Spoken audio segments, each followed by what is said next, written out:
Welcome back to another lightsaber video. Today, I'll be showing off my most recently completed lightsaber commission. This is the Saberbay Darksaber. This is installed with an almost master chassis and running a Proffie v.2. You'll see what I mean by almost master chassis in a bit. But first, before we begin, please be sure to like and subscribe if you want to see more awesome lightsaber content, and if you're interested in commissioning a lightsaber from me, feel free to contact me on Instagram, the link is down in the description below. Now let's check out the lightsaber. I'm going to try to structure this video a little better than I normally do. Normally I kind of jump around to wherever my thoughts take me, and that's just kind of how the video goes. But this time I'm going to try and stick to showing off the lightsaber and how it works in the beginning, and then after that is when I'll go into the details of the install, how it went, and my overall thoughts on the lightsaber. So with that being said, let's show this lightsaber off. So you can turn it on by pressing the power button, which is the glowing button here. Auxiliary is right beneath it. This is a NeoPixel lightsaber, so it's got animations that go up and down, and you can program it to do whatever you want.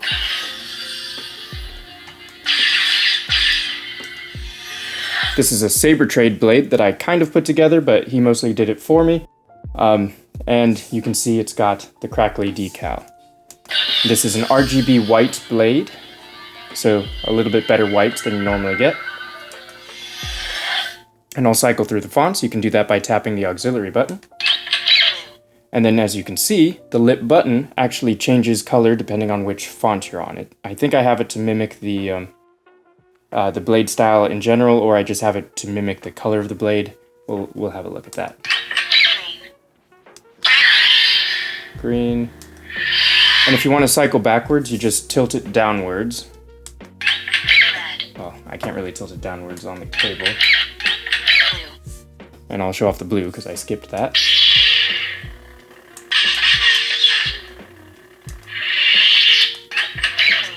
Green. I also have gesture controls. I set up one gesture control on here because I don't really like the others very much. I just have the twist, which is hard to do because I've got so much stuff on my table here. There we go. There we are.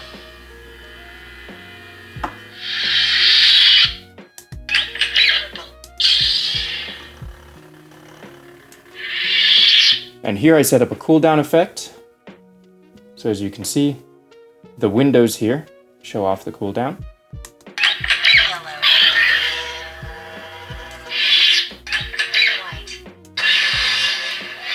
And here are all the fonts that I just have set preset. The first font is a Kyberphonic Dark V3 font. And then all the rest are just standard fonts that I have set up in my font package for all the installs I do.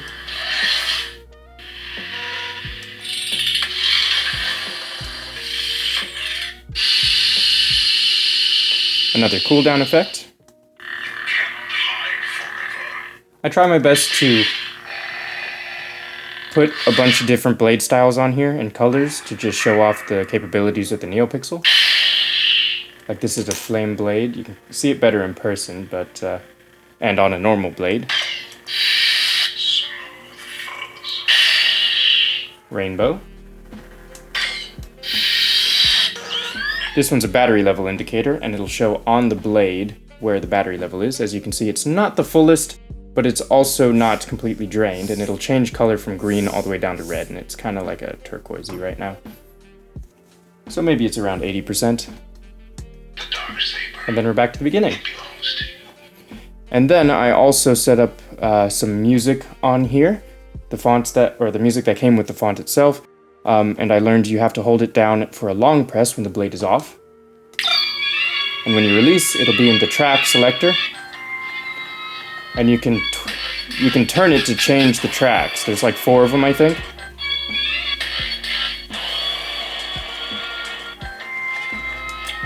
And then you can select it, of course. And you can turn it off, I think, by double tapping it. I'm not entirely sure. I'm not the best at when it comes to controls and such. Maybe it's just another long press. Yeah. Alright, so we're done with that. I'll take the blade out, I'll show you how to do that, and then we're going to check out the chassis, because there's a whole lot going on underneath here. but it'll be much easier without the blade in there. And I think we've pretty much shown off the blade as much as we can. I'll go more into it when I go over how the install went. Now, to take out the blade, it's kind of a bit tricky because there's a lot of different retention screws going on, but the two most important ones are these right here. There and there. You just unscrew it. There's a bunch of Allen keys or hex keys or whatever that came with this hilt. They'll be in the box. These are my own that I'm using. But you gotta use a lot of different sizes to operate this lightsaber hilt. And you change to another one to do set screws that are hidden away right here and here. There's 4 of them, 2 on each side. Just loosen it up tiny bit. You don't have to use these as a set screw. The 2 first ones that I did do a plenty good job to hold this in. And then it is a bit snug, so you gotta pull it out. There we go. And it's all set. Quick look at the blade. It's pretty cool how it's all set up, but we'll go over that later. Now, to access the chassis, well, let me show off the blade plug. This is the blade plug. It's pretty cool. I had to set this up as well. Just put that back in. And I'll show you that it does work. It glows as well. And changes color and whatever. It's got NeoPixels in it. I'll go over that as well later. But for now, let's put everything back. So in order to screw this one in, you push it in all the way, and then you screw it in. This might be a longer video since there's so much going on with this lightsaber hilt. I'll try my best to keep it concise, but you know me, I kind of ramble on. It can be a bit tricky to set it up. I like to do it by hand first, and then I use the tool, because I want to make sure it's lined up in the holes. And whoops, I accidentally pressed that. But what you'll find is these 2 screws actually will touch each other. So if you want them to be symmetrical, you kind of have to tighten them a little bit each time to make sure that they remain symmetrical as they go in. And that's pretty much good, so we'll just leave it at that for now. So to access the chassis, you gotta unscrew this screw up here, right above the button. And the hilt actually comes with 2 of these types of screws. One that's black and one that's more silver. The black one requires a smaller hex key. The silver one requires the large one. I kind of like the look of the black, so I put that in there. Then you just... This whole control box section is held in by magnets, so you'll want to be careful when you pull it out. It should just pop out, because with the way I have it set up, the magnets hold it in place, and then you can just gently pull it and it'll pop this out. But you don't want to be too violent with it.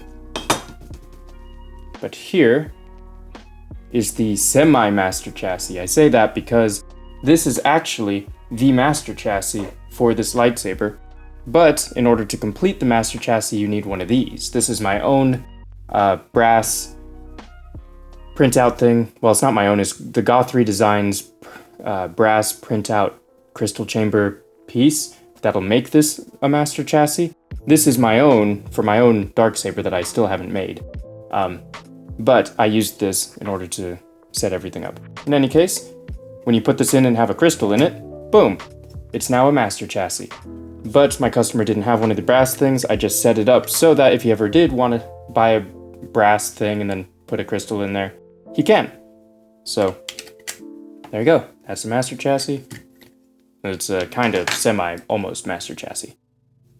Now, let's have a look at it.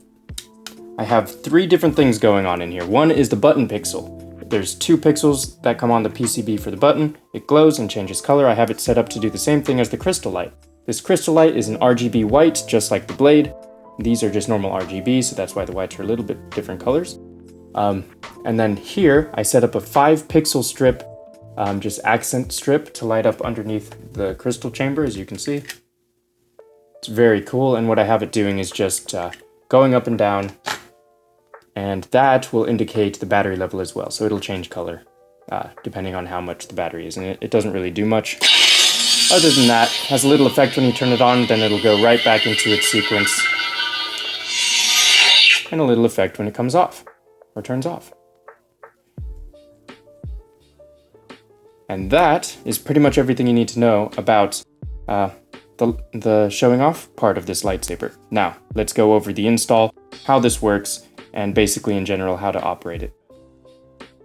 So, this chassis, as I said before, is made by Goth 3 Designs. It is a master chassis once you have this in it, and I did set it up so that it can be easily added to it for whenever my customer wants to do that.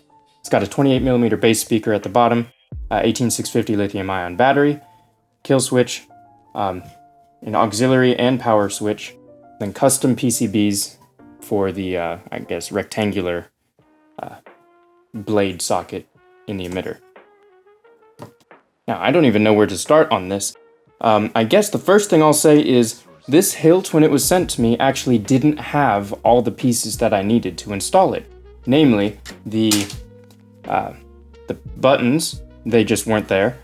A bunch of the set screws were not there. The PCBs for the hilt side NeoPixel PCB and the blade side NeoPixel PCBs for both the blade and the blade plug, they weren't in the kit. And I think there might have been a couple other things, but mainly all of those PCB things were not in the kit. Now, luckily, I had my own Darksaber. I believe he had the first run of Saberbay Darksabers, as you can tell by the lighter grips. I also got the first run of Darksaber, I just haven't made it yet, and I got a little bit darker grips. I had the, what was it, aluminum black weathering option to it. I think I like this one better, actually. But, in any case, I happen to have an extra set of basically everything I needed to complete this lightsaber. I don't know why I had two sets of everything, but luckily, this lightsaber was sent to me, and I happen to have the extra set. Maybe I got his lightsaber parts by accident or something a long time ago, but it just happened to work out. It's crazy, because there was a lot of parts here that just would have been, well, they were essential, and it would have been a pain trying to get replacement parts for it. But in any case, I happen to have extra ones, so it worked out great. Now, I don't even know where to begin with this. It was quite an install. I did do a fix for one earlier, which was my first introduction in how it worked. The previous customer had built everything already. I just had to rewire the soundboard and do whatever else I said in that video. This is the first time I actually built it from scratch, and there was a lot more than I had remembered that I needed to do. And I spent way too much time on one part of it, because I had this fully installed at one point, and then I guess I had one thing wrong in the config, and it was messing everything up. It just wasn't working right, and I thought it was an install error, so I spent like an extra 5 hours that day trying to figure out what the heck it was, and then it turned out it was just a single number was wrong in the config file. So, yay, that was a lot of wasted time, but at least I installed it correctly. In any case, I guess we'll just go over how to operate this section itself. So, the battery you can remove by just using some tweezers, getting in there and just pulling it out. And then, as you can see, I have, well, you can't really see it, but I have heat shrink over the wires. I didn't actually heat up the heat shrink, so they're not shrunken, because I didn't know what that would look like, and I kind of like the look of the perfectly round heat shrink. But that means it could possibly slide if you move it or press it or whatever. But if you ever want to just heat it up, just use a lighter and just quickly do that or something, and then boom, it'll shrink. But the negative is towards the speaker, positive is towards the, what is it, the soundboard and the emitter. What else here? Wow, it's really hard for me to come up with what to say about this, but I glued down the soundboard. One side is glued down with the E6000, the other side is glued down with some Loctite. And I used this thing to gauge where it needed to be, so now it works perfectly fine. I will say that to the customer who commissioned this, when you do buy a crystal chamber, you will want to use some of the magnets here. And once again, some of the magnets were missing. Some of them were actually in this kit. So I actually had some extra magnets that worked, so I added them here. I think there were these big ones right here. But use these big magnets to put inside of the crystal chamber piece, the brass piece, 2 of them go at the top here, and then 2 of them go on the side. And I also put magnets already in the chassis. So when you do get one of these, put in a magnet, or all 4 magnets in here, and then you'll be set. It'll just magnetize itself to there, like that. So just keep that in mind. The other 4 magnets, I guess, are for this section or whatever. But since I didn't have more magnets, I used some of the magnets for the button section for the crystal chamber setup in here. But I don't think you need it anyway, since I used 2 magnets here, and that works great. If it was any stronger, I think it'd be way more difficult to operate. And then for here, for the button, I actually sanded it down a ton in order to make the, the magnets flush, because they were thick magnets and it was just not sitting properly, etc. So I sanded it down a lot until it was flush with the angle of the button section. And what happened, this was by accident, I wish I had planned it, but you can't actually put this in backwards, because the polarities of the magnets are opposite when they're backwards. So it only works one way, which is pretty cool. It's got an OLED screen. I actually didn't show this off in the... Oh, there's no battery in here. I actually didn't show this off in the showing off section. That was my bad. In order for her to wield the Darksaber again, she would need to defeat you. Battery level.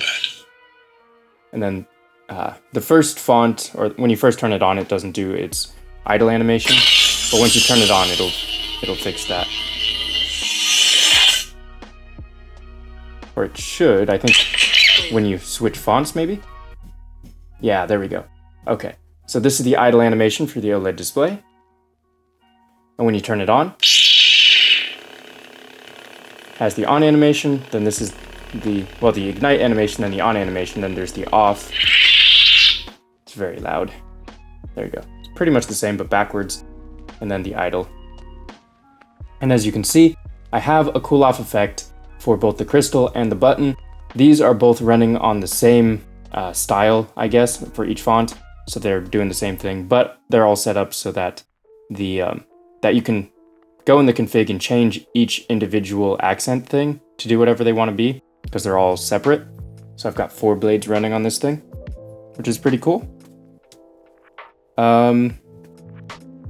How you hold the chassis in place is the screws up here, but you'll never need to take them out. This chassis itself was a bit wobbly, even with it all screwed in, because the screws, I guess, are just to keep it in place, but not to make sure it doesn't wobble. So I just added a tiny bit of E6000 underneath this metal bit on top of the chassis, and it should do a decent job, but there's nothing else I'm able to do, really, unless I want to put the chassis more at risk of, I guess, breaking if you ever need to take it apart or whatever. So I just put that E6000 down there, and it should hold it fairly well. Other than that, let's see. Let's have a look at the blade and blade plug, because I was worried the most about installing this, or these sections, because I had not done it before, but it was actually super easy and straightforward. I'm doing the wrong one. Okay, I think it's a big one. But it's actually super easy and straightforward. I did a lot of sanding, though, in order to make the plastic bits fit for the blade plug, as well as the little windows here. Here's the blade plug. The metal sleeve, super cool. This resin printed clear piece is where the NeoPixel strip is. It's one strip that goes up and then it curves and then comes down on the other side. And then this is the custom PCB piece. Negative is towards the front, I believe, and positive is towards the back, but either way, this thing and the blade can only go into the hilt one direction, so you won't accidentally reverse the polarity at all. I set it up with set screws because once I sanded this, it got a little bit loose, so over time it will go up and down and such. So the hilt came with set screws, but your hilt didn't. Mine came with an extra set of everything, basically, so I just used the extra set for this. Set screws in order to hold it in, and a giant set screw to hold it in as well, so it's not going anywhere. And then I also added this detail piece, this brass detail piece. Once again, from my extra set. It's glued in with some Loctite. And I think that's all you need to know about this. And then it's pretty much the same deal over here, except I didn't use the tiny set screws. I just used one big set screw. I don't think this is going anywhere because this was super snug when I first got it. But I added it just in case. And then of course I added NeoPixel connector on the bottom, just connected the 3 wires in there in order to set it up. And then I attached I guess they're called decals, but the black decals with the crackle lightning effect. I applied those, and I was a little nervous about those, but I did it really, really well, I believe. I made sure that the top covered the top of the NeoPixel strip, because I didn't want you to be able to see any NeoPixel strip at all. So I made sure the top was that, and then I just sort of pushed it down and very slowly pushed it along the edge here to make sure that it was covering the NeoPixel strip. And it's really, really good. It actually was a super easy thing to do, and it was really fun. And it came out great, so hope you like it. It's really, really cool. The Saber Trade does amazing work. So, that was the blade and the blade plug.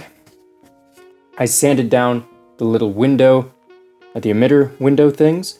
1, in order to make them fit, and then 2, in order to make them look a little nicer for when there's some shine through stuff happening.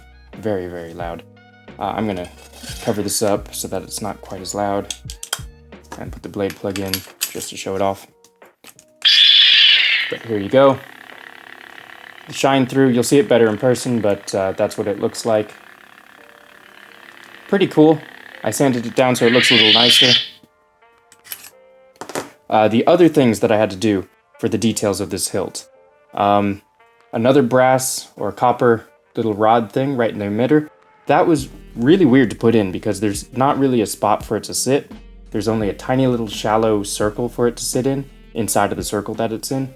But what I did was I put a tiny bit of Loctite at the bottom and then just held it there for a couple seconds. I do not know how well that's being held in, but it's not like you're gonna knock it around at all. But just keep that in mind if you ever do lose it or whatever. Try not to knock into it or anything, but really it's in a very weird place. You're never gonna touch it because as you can see, you're not touching it ever with anything. So that should be held in just fine. The other detail pieces were this section, here, what else? And then at the bottom.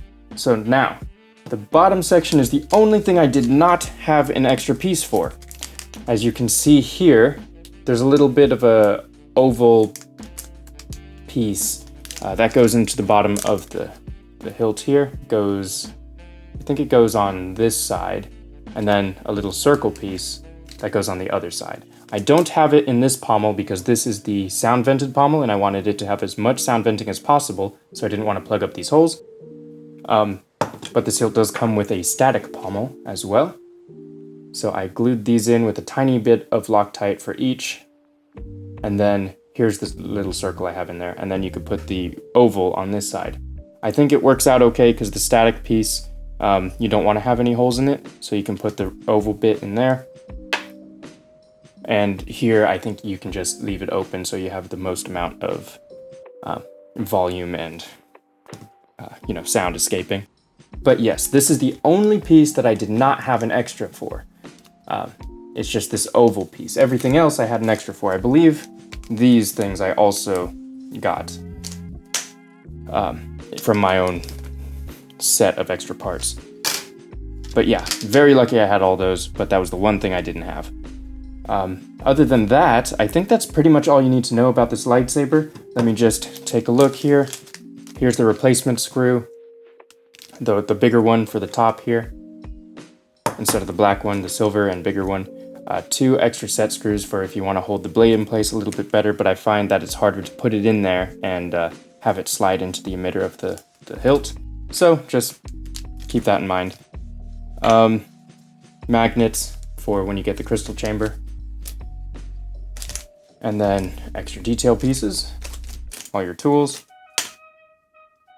And yeah, I think that's pretty much it. I will go through this one more time real quick just to show everything off. So we've got sound venting at the bottom. Here is where you have to remove the screw to replace the pommel. So you just take it out, boom, replace the pommel with the static one, or swap between them, whatever you need to do.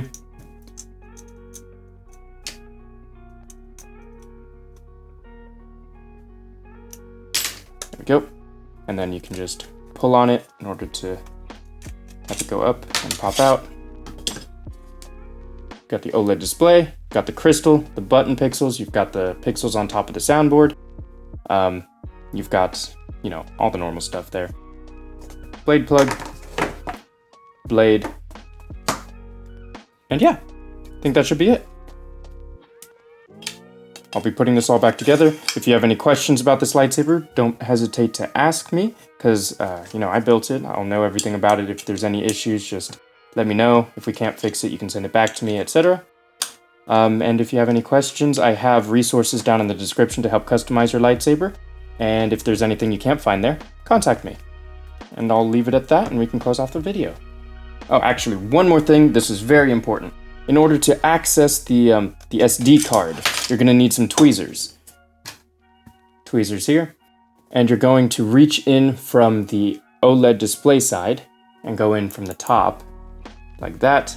Grab it, and then you can just pull it out.